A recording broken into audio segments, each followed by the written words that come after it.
Raise your hand if you've ever felt hurt, or let down by actions or words when it's one thing to bottle your hurt and the other to inflict self-hurt. Now raise your wrists and flaunt your scars. There's nothing to be embarrassed about. They're nothing but battle scars. Don't hide it away or think about what people will say or do, cause I'm speaking from experience. I got a battle scar too.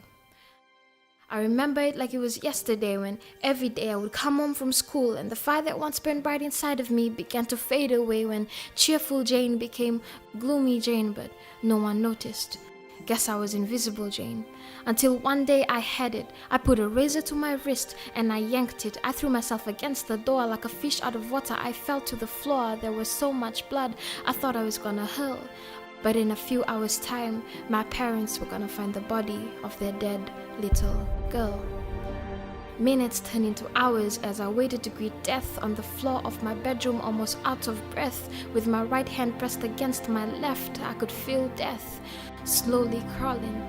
But I had slept through the night till the next morning. Confused, I woke up in a daze, questioning everything like a mouse through a maze. There was so much blood, I'm sure I was through. But when God has a purpose set for you, not even death can touch you. I sat up at the edge of my bed thinking profusely. I'm sure I cut deep enough for it to kill me. That's when I realized that I'm not the author of this book for me to skip to the ending. My story is just beginning, my author is just stretching. Little did I realize that my near-death experience was the beginning of something great, when God revealed my love for the arts, my love to create. If I had died that day, I probably wouldn't have met my niece, who is a splitting image of her aunt and completes me with every piece of my heart that was sent from above. If I had died that day, I probably wouldn't have found love in my parents, whenever they look at each other. In my sister-in-law, whenever she talks about my brother. In my brother, whenever he looks at his daughter and thanks God he's a father. If I had died that day, I would have missed out on such great friends who have stuck by me thus far and probably till the end. If I had died that day, I would have missed out on a guy whose arms I'd love to be in. All the late night talks about a future and laughing with him, yes, I would have missed out on a lot. That's why with every breath I still have, I will praise my God. So I'm glad I didn't die that day, cause then I wouldn't have the chance to say that I know what you're going through.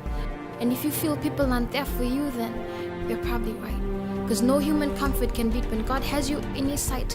Cause wouldn't it be awesome if you had the King of Kings by your side? So I'm talking to you.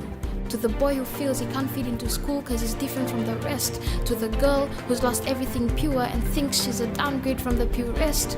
To the mother who cannot find peace cause she's busy looking over her shoulder, wondering if he's near, wondering if he's closer so she can duck for cover and not let him lay another feast on her or on her children that he was supposed to father.